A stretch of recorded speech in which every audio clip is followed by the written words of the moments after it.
Hello, and welcome to HCISD Highlight. I'm Melanie Zavala, and today we're visiting with HCISD's Superintendent Dr. Gonzalez to talk to him about what Super Talks is all about. Thank you for joining me today, Mr. Gonzalez. Thank you for being here. I'm excited. So, first, what got you into podcasting? You know, growing up, I grew up in a small town. Hebbronville, Texas is a small ranching community, population 4,000. So, you know, growing up in the 80s, there's a lot of watching TV. And one of my favorite shows growing up was the Oprah Winfrey Show. And I just loved watching her interviews. I loved how she captivated the audience. And podcasts weren't a big thing in the 80s. I don't even think they existed. But just the art of the way that she captured stories, the conversations, the emotions that she made the audience feel, whether they were there in person or watching on TV, I think that I was just always captivated. And growing up in a small town, there's not much to do. So talking to people and learning about people and stories were always something that captivated me. So once I got further in my career and started to watch podcasts and really start to get inspired, I thought, well, you know, as a superintendent, there's so many opportunities for me to learn from people, and a lot of times it stays confined to the four walls of this office, but through the podcast and through the Super Talks, we can open up these conversations and tell these stories to the world. So it was just my experiences and my willingness to be vulnerable and open and my willingness and desire to tell stories, you know, coupled with the technology that is available today. I think that it's unique. There's not very many superintendents across the country that have a video podcast, but we do in our district. So I'm excited and looking forward to telling many, many more stories. I think that's amazing because there's so many hidden stories that people should hear about. And there's so many people that have so many different experiences, including ourselves. So I think that you using your success and your platform to really showcase everyone's individual stories is amazing. And that's a cool thing about the district. If you think about all the wonderful things that happen across HCISD in Harlingen, Texas, it's just endless stories, it's endless content. So I think that's the beautiful thing is some people that have podcasts are hunting for stories. And in my situation as superintendent of schools, stories are just lined up. And it's our way to showcase the wonderful things that are happening, showcasing our students. One that comes to mind is Mariana, who opened up for Lil Wayne, and her dad came in and they were able to tell that story, that experience. And you can imagine opening up for Lil Wayne in a big concert. And then here recently, just last night, we had 2 engineers from NASA that were here. We've been able to tell the story of our board members. We have a wonderful board, so our board members have come on. So it's just a wonderful platform, and it's unique to our district. And I feel blessed to have the opportunity to be part of the Super Talks. Demond is with me on it. He's the actor in residence over at the conservatory. So just his experience too, I think our chemistry together just really brings those Super Talks to life. That's amazing. What are Super Talks all about? Telling stories, inspiring people, making people feel like, you know, a lot of times you may think that something's not possible. It's almost like making the impossible possible. It's about highlighting stories. I think a lot of times students do great things in our district, whether it's winning district championships or state championships or opening up for stars, or there's just so many wonderful things. So the Super Talks is about capturing stories and then telling those stories, because you think about life and it's just a collection of experiences and the intensity of those experiences. So the Super Talks is capturing unique experiences and then putting them into the form of stories and opening up this office to the world. And we had one where our director for multilingual, Norma Garcia, she told her story. And it was one that was very powerful. It was one of a little girl that was a migrant worker that kind of went through and became a director in Harlingen CISD and moved over from California. She just tells this beautiful story, and it's got like 103,000 views. So there's no other way to get 103,000 people to hear a story. And she inspired a lot of people. So I think that I think that a lot of times we gain inspiration through other people's stories, and that's what the Super talks about. I believe by hearing other people's hardships and just being able to grow from it, really does give us hope to just to do things that we would never imagine. So I believe that you're giving us the opportunities, and you're giving yourself the opportunity and the chance to just grow from what you've already accomplished. And that's awesome, because not a lot of people could do that.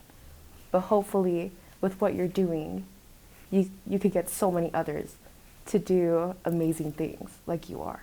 Yeah, and I think that that's true. I think we gain inspiration from one another, and it's an art form. Just like, you know, all the people around us right now. There's cameras, there's producers, there's people that are working on the lighting, there's people that are switching cameras. There's a lot of work behind the scenes that the audience can't see that make this possible.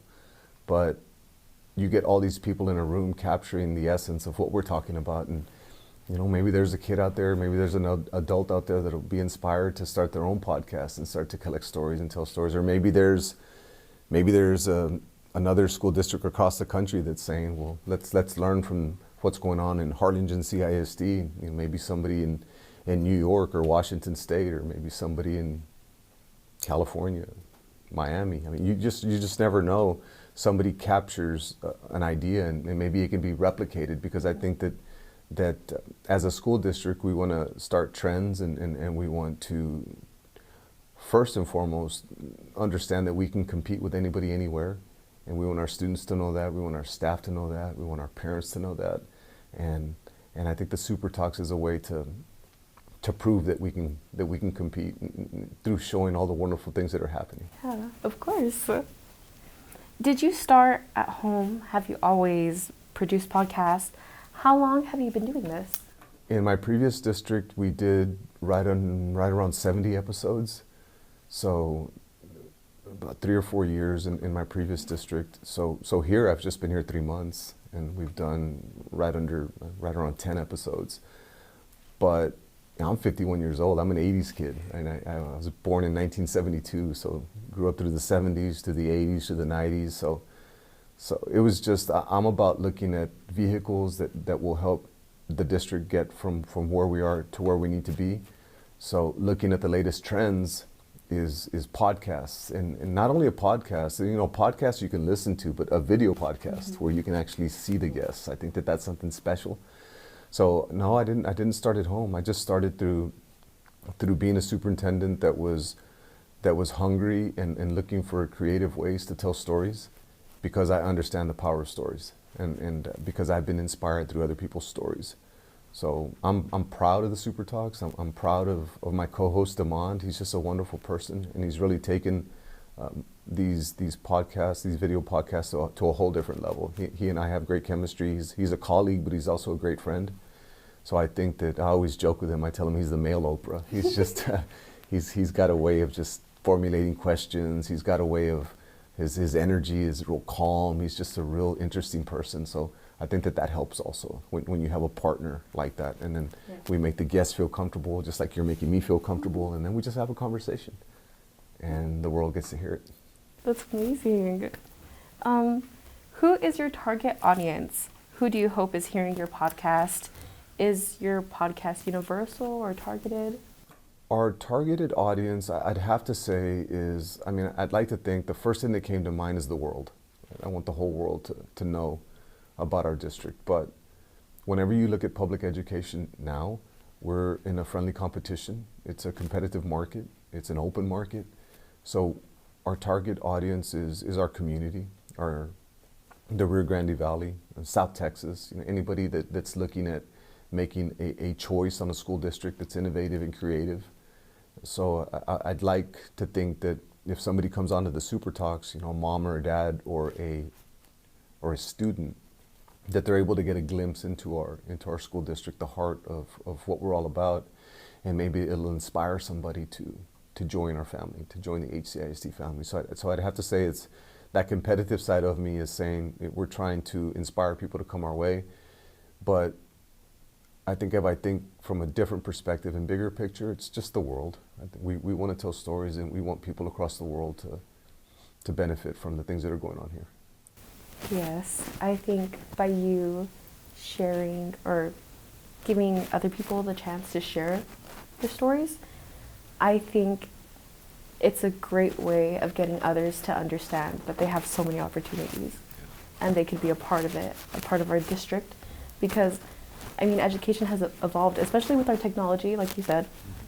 I think it's just more, it makes us feel more like there's a possibility and more of a chance of us being successful. Yeah. And knowing that we're not alone. Because having a partner or having friends or whatnot, it makes you feel safe, and everybody wants to have a safe environment. And everyone wants to feel like they have support. And knowing that we're not so alone, or people in our community are not so alone, like it's a great way of just getting everybody to come together. Yeah, I agree. And to the parents out there, I hope that even this conversation is inspiring you. I know that when you drop off your children at our district, you're dropping off an individual that you love more than love itself. You know, I was just dropping off my little boy at middle school. I have 3 kids in the district. My youngest, Josh, was in 4th grade at Rodriguez. My little girl, Samantha's in 5th grade at Rodriguez. And my oldest son, Joe Douglas, is in 6th grade at Gutierrez. But I was dropping them off this morning, and it just, you know, I'm in line with all the parents, and they're dropping off their kids, and it just kind of reminded me of what we kind of got ourselves into as public school educators, as we're dealing with people's children. You know, I'm watching my kid walk into school, and man, I'm thinking, oh, I love him more than anything in the world. You know, so and I know every parent feels that way. So I think that you're absolutely right. Parents are looking for environments that are safe, that are nurturing, where discipline is in place, and they can get a world-class education. And it's conversations like this that open this up to the world, so that moms and dads can know that, you know, in Harlingen CISD, we have our heart in the right place, and we know we have to do our very, very best to make sure that kids are not only book smart, but that they're people smart and they're self smart. That's why there's this big focus on the emotional quotient and emotional intelligence, just on top of just ensuring that we have quality instruction, that we're also focusing on self-awareness and self-regulation and motivation and empathy and social skills and all those things to make well-rounded kids, so that when you get out into the world, that you're able to go through the ups and downs of life and to your point, compete and know that you can compete with anybody anywhere. Exactly. I agree. I 100% agree with you. Why do you think podcasts are important? Because they tell stories, and there's power in stories. I think that without them, there's only certain individuals, because you and I could be having this conversation in isolation, and we could be learning from one another in isolation within these 4 walls.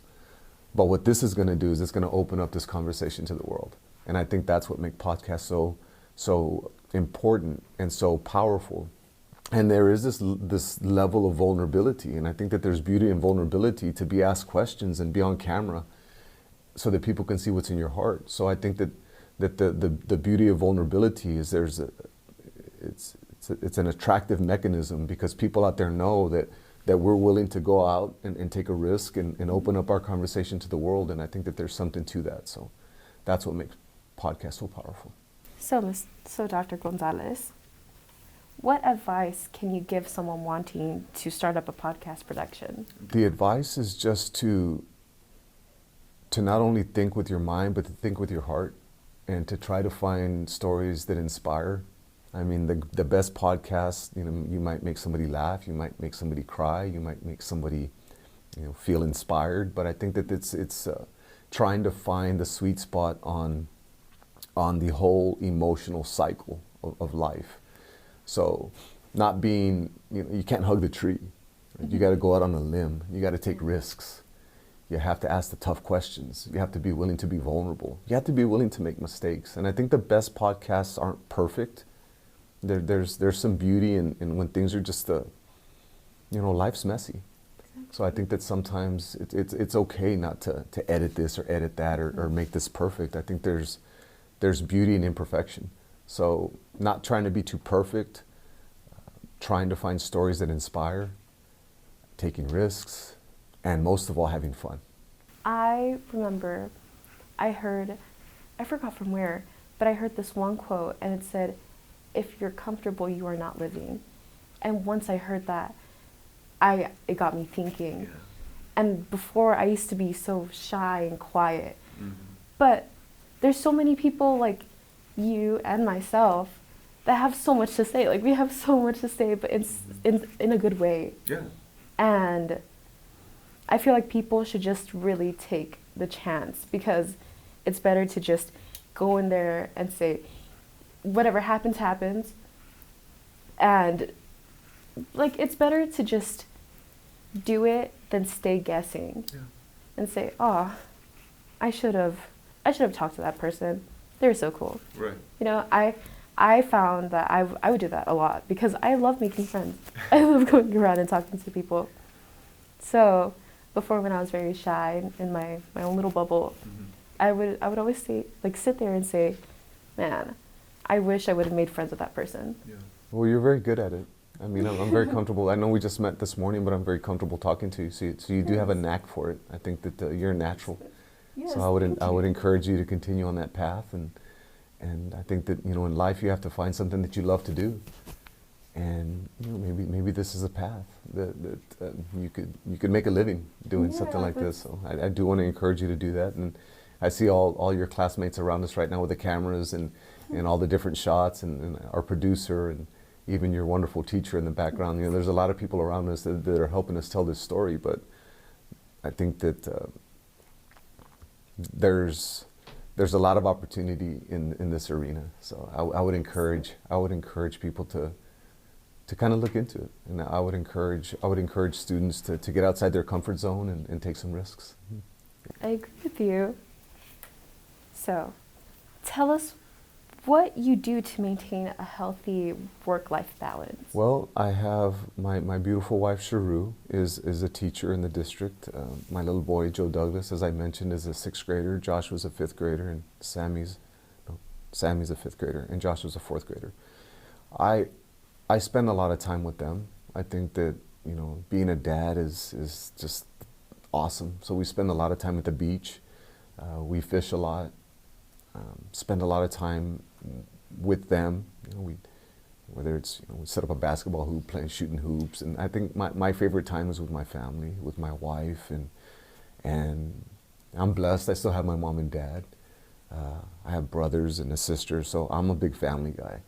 So it's just about maintaining balance with my Harlingen CISD family, but then I find work-life balance in making sure that I spend quality time with my wife and my kids, and do cool stuff and travel, and I have a Harley Davidson, I have a motorcycle, so, you know, I don't really ride in town as much as I used to, just because people are so distracted, you know, texting and stuff like that. But every now and then, if I can get out on the farm road and ride, or get out on the boat and go across the bay, I think, you know, there's some times where I think that being alone and kind of Just doing being some alone with reflection. yourself. Yeah, I do a little bit of that too. Just to make sure that when I come back, I'm the best version of me for you all. Because, Yeah. I mean, I have 3 biological children, but I consider every child in HCISD my child too, right? Yeah. So I think that I'm pretty blessed. I have a lot of kids. I think it takes, I was telling my choir director this. For everything someone does, it takes a certain kind of heart to do it. Mm-hmm. Because there's so many people that do it just to make a living, and that's fine. It's fine. But when you have the passion and the drive, and you have so much love for what you do, it shows. It shows with every action you make. And the fact that you have your own life, and you understand that you need time for yourself, but you know how to balance your work life too, and you care about us, it shows. Mm. It shows. And you don't have to, I don't think, like, just for being here for 3 months, like, there's already been a change. You started this podcast, you're getting our stories out there. Like, that's amazing. And you're also trying to keep your peace with yourself. So that's a very big accomplishment. Well, thank you. I appreciate that. And I'm going to keep working hard for you all. Yes, thank you so much. You're very welcome. Well, Dr. Gonzalez, thank you so much for joining us today. And if you'd like to hear more about Super Talks, log on to HCISD YouTube, where you'll find all the episodes. That does it for this edition of the HCISD Highlight. I'm Melanie Zavala.